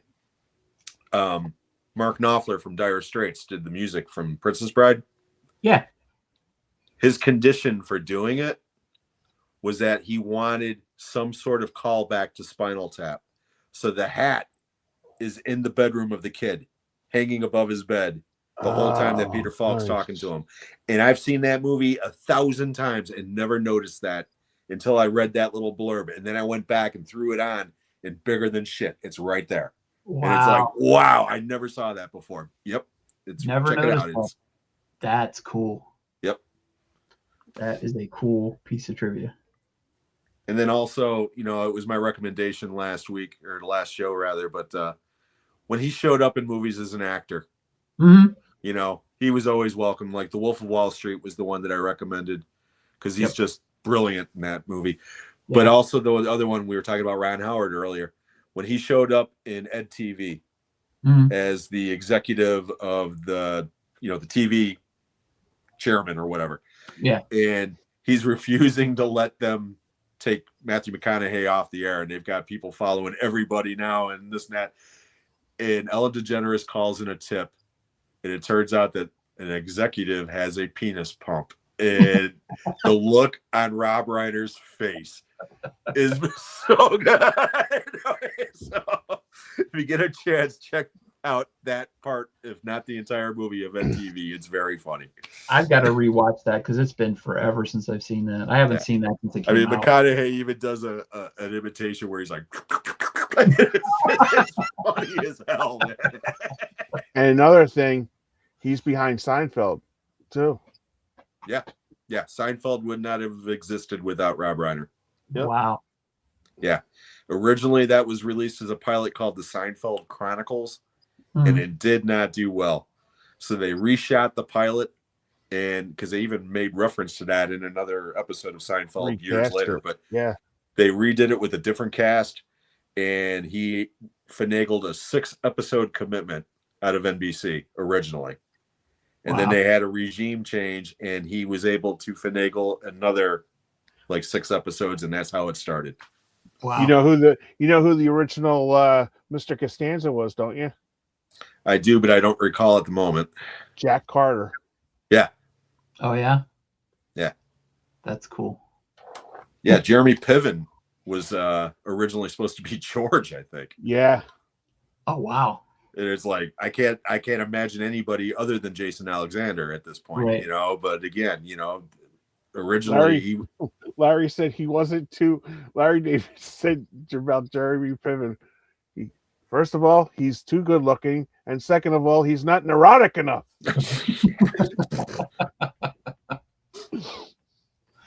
That's funny. All right. Yeah, and we didn't even mention All in the Family, which. Oh yeah, that's just a no-brainer. I mean, that's just a given. Speaking of All in the Family, here's my chance to get canceled, but I can't help it. Ever since you sent that little clip of In the Heat of the Night with Carol O'Connor, I've had that in my head for like a week. She was retarded. She's retarded. But that's an example of how TV was so different than, now. I know, but like I said, I was not expecting to see that. And ever since then, it's like been an earworm in my brain where all I hear is Archie Bunker going, she was retarded. I'm sorry, I digress. Go ahead. No, but it's like to take for instance tonight. They're pulling they're pulling an episode of Law and Order SUV because Timothy Busfield had something to do with it. Yeah. And you don't, and it's funny. It's you don't know if it's like are they going to pull like Little House on the Prairie now because Half Pint was married to him? Yeah. You know what I mean? It's I get you. It's crazy. Yeah. People are people, and people who do things, and they have a history, and you can't take everything off. Yeah. So I don't even know what Timothy Busfield did, so I don't even know either. He was accused of touching a couple of kids inappropriately on a movie set a couple of years back. Oh, okay. And, he says he was just tickling and playing around with these kids, and it was all a bunch of bullshit. But either way, they got to take it seriously and check it out. So, yeah, whatever. I hadn't heard. I heard about the fact that they pulled the episode, but I hadn't heard what he was accused of. of. I mean, it's not like, the Jeffrey Jones thing or some of these other people. So, yeah. We'll see what happens when it happens, All right. Movie recommendation time? Yeah. All right. What you got, Kenneth? All right. Mine is a cult classic, I would say, for especially our generation, from 1989, Loverboy on Tubi with Patrick Dempsey. Yeah. And Kirstie Alley, Kate Jackson, and who's the other? Barbara Carrera? Yeah. Oh yeah, that's El Caliente. That's so funny, that movie. I remember we went to the movies to see that, and it was like packed with our age kids at that time, and the whole theater was like laughing, and even our pizza shop spun off, and that week if you ordered extra anchovies, you got like $2 off your pizza or something like that. It was something funny like that. But yeah, Loverboy, highly recommend that movie. Yeah, I haven't seen that movie in years. So funny. Carrie Fisher. Yeah. Carrie. Yeah. I don't think I've ever seen that one. You never seen this one? I don't think so. Oh, you and Lori would love watching this. She's probably seen it. Yeah, it's so funny. Yeah, it's. I always get that one mixed up with Can't Buy Me Love. Yeah. No, Loverboy is more of a sex comedy. Can't Buy Me Love is more of a wholesome teen rom-com. Yeah, I've seen that one a gajillion times, but yeah, I'll have to check that out. Shit, that movie even got remade. Love Don't Cost a Thing. Yeah. With Nick Cannon and what's her face? Gabrielle Union, was it? I don't know. Oh, okay. That played at the shitty theater that I was working at. I remember everybody going, this movie's awesome, yo. And I'm like, no, man, watch Can't Buy Me Love with a bunch of white kids. Texas has some kind of cool recommendations. I've never even heard of this one before. Bad Tidings. Bad Tidings? With Lee Mack. It's a British Christmas movie. Never heard of that one. But if it's coming from Texas, I will write that down immediately. I'm doing that myself. Here, it's a Sky original. So it's on Hulu, Sean. Is it? Yeah. I didn't see that at the beginning, but let me see. Yeah, that's not sure. Oh, yeah, there it is. Hulu. Yeah, I'll have to check that out. Thanks, Texas. Thank you, Texas. Oh, I think my mom's movie just ended. I just heard the TriStar logo coming from across the house, so I could picture the winged horse, All right. What do you got, Jim? Okay, well, sticking with the topic of this evening, I decided to go to the great white north of Second City TV and bring the only directorial effort from one Rick Moranis and co-directed from Dave Thomas. I'm talking about Strange Brew from 1983 with Dave Thomas, Rick Moranis, Paul Dooley, and the wonderful Max von Sydow as Brewmeister Smith. Fucking love this movie. It is so stupid. I absolutely adore this movie, and that is my recommendation of the week. Good one. Can't believe it was 83 that came out. Yes, sir. Same year as Spinal Tap. Or actually, a year before Spinal Tap. Year before Spinal Tap, yeah. I remember watching it on VHS in the house that we moved into, and you're right. That was a hell of a long time ago. Holy crap. Yeah. Ooh. Yep. Okay. Well, I did not stick with the topic tonight. I went totally totally rando, but you'll like this, Kenny, because I watched it on Tubi. I watched it on Tubi, and then I bought it on Blu-ray. So I haven't watched the Blu-ray yet, but I've seen the movie. It's called Pitfall from 1948. Ooh. The way your hand was holding it looked like it said shit face. Shit face. Yeah. Sorry. No, that's I can see that in the camera now. I can see what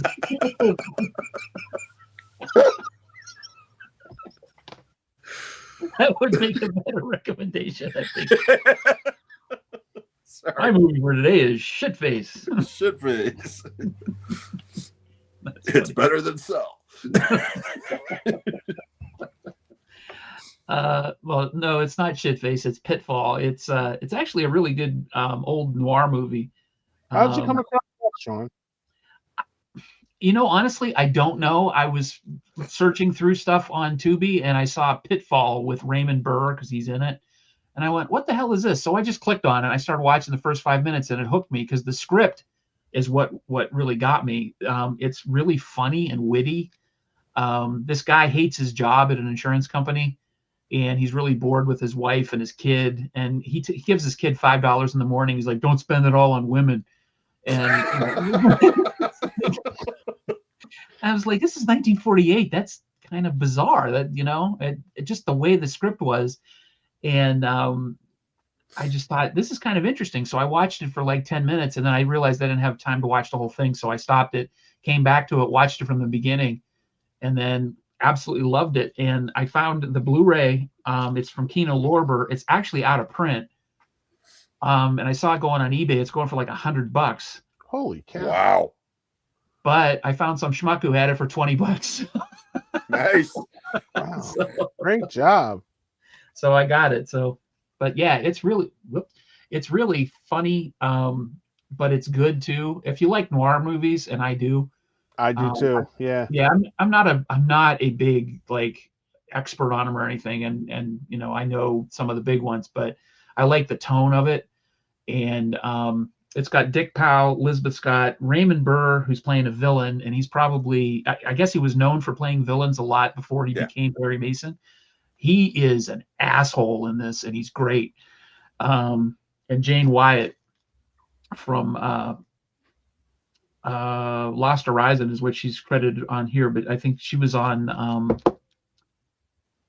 a TV series that skips my mind. Somebody I know what you're talking about. You know what I'm talking about? Too. Falcon Crest?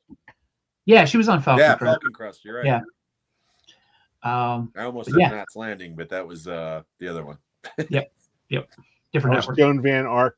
Joan Michelle Van Lee. Ark. There you go. Thank you. But anyway, if you're interested, it's directed by Andre Detoth, and the trailer will be up along with the trailers for Strange Brew and Loverboy on the Talking Movies 2024 YouTube channel tonight. So, wonder if Mike has ever seen that one, being the noir guy that he is. Yeah, I don't know. There's you can go down. Like I watched a lot of noir movies last week, and Tubi has not a sponsor yet, but they have a lot of good stuff.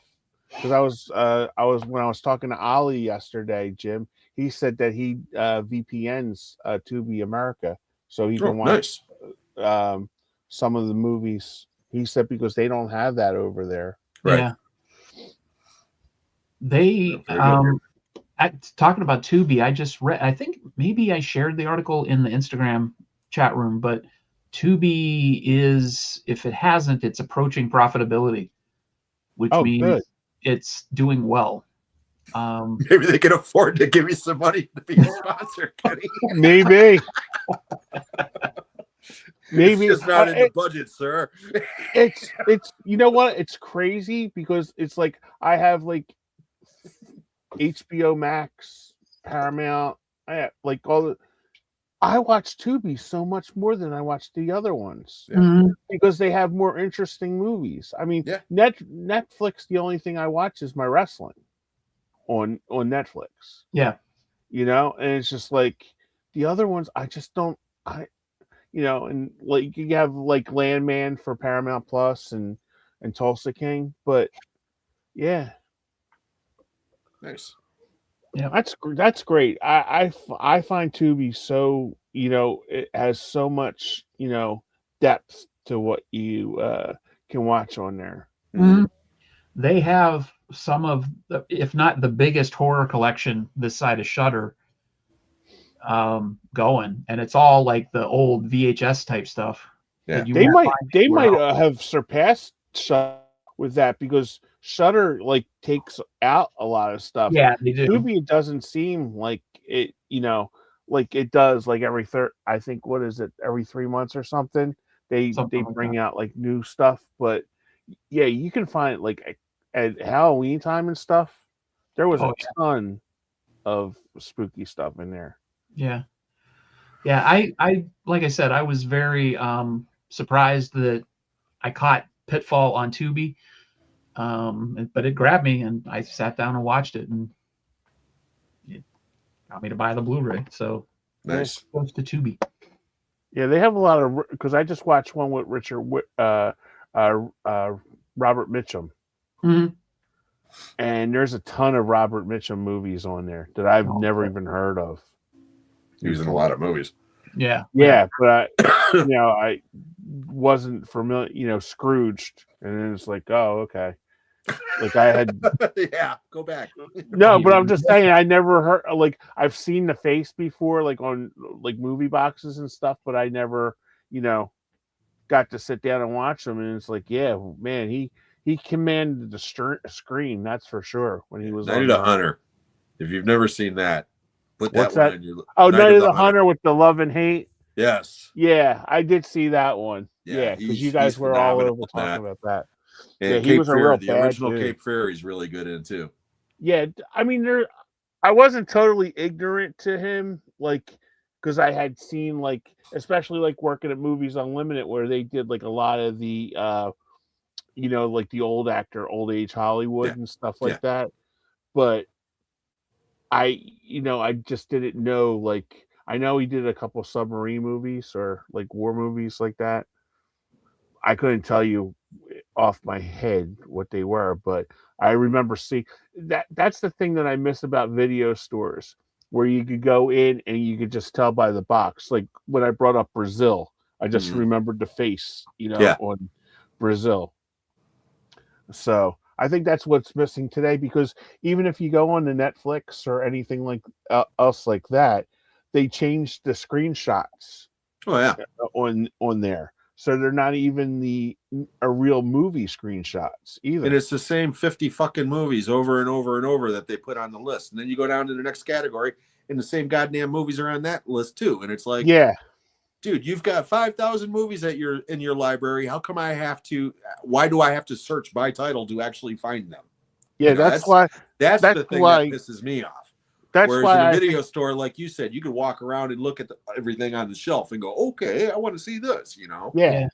It was a level playing field for everybody, because all you had to do was just look. Yeah, because I mean, I constantly get feeds in my phone where they're like, such and such number is the biggest thing trending on Netflix. Well, yeah, because you turn on Netflix and it's the first fucking thing that they show.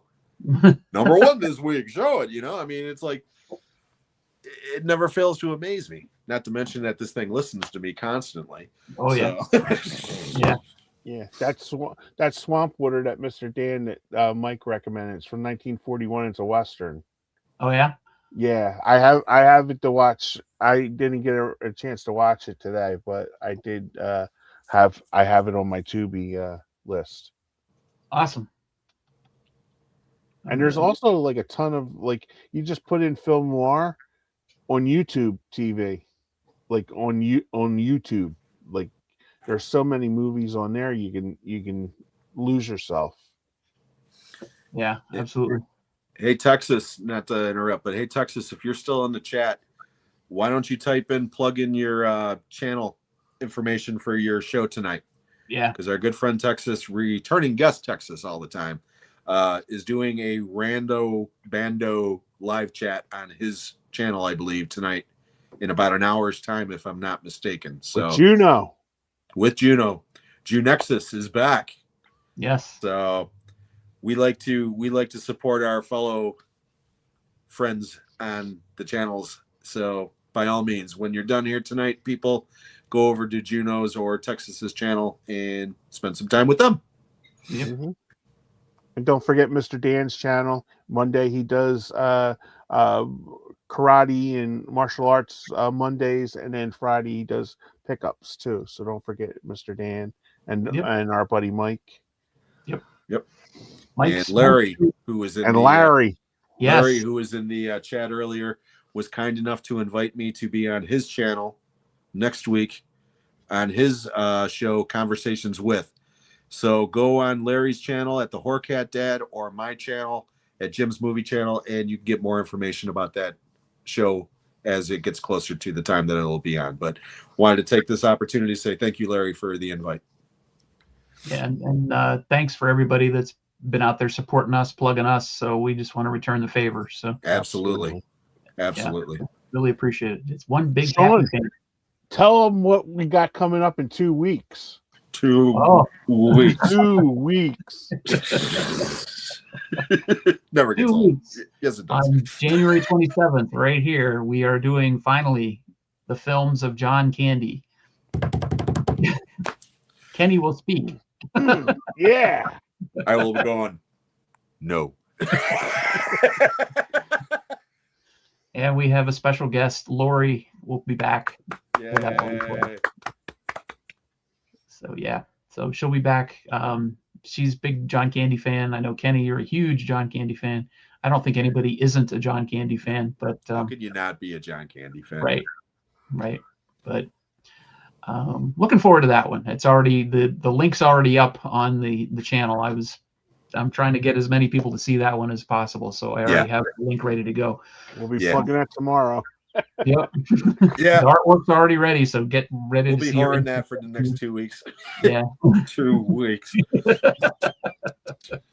Dan says he's reviewing Emperor of the North tomorrow. So cool. Nice. So everybody get over to Dan's channel. Yep. All right, guys. Good show tonight. Thank everybody who was in the chat. And we'll be back in 2 weeks for the films of John Candy with Lori. I won't do it again. It's almost like an omen. Dominos Christos. Roy, that one is all Sean's fault. So you can go on his Instagram and bitch at him. All right, guys. We will see everybody in 2 weeks. And thanks for watching. And as always, you can check the replay on YouTube and the audio, Spotify, Podbean, Apple Podcasts, and YouTube Music. So if you're watching there or listening there, thank you very much. Thanks, everybody. Thanks. Good night, everybody. Thank you so much.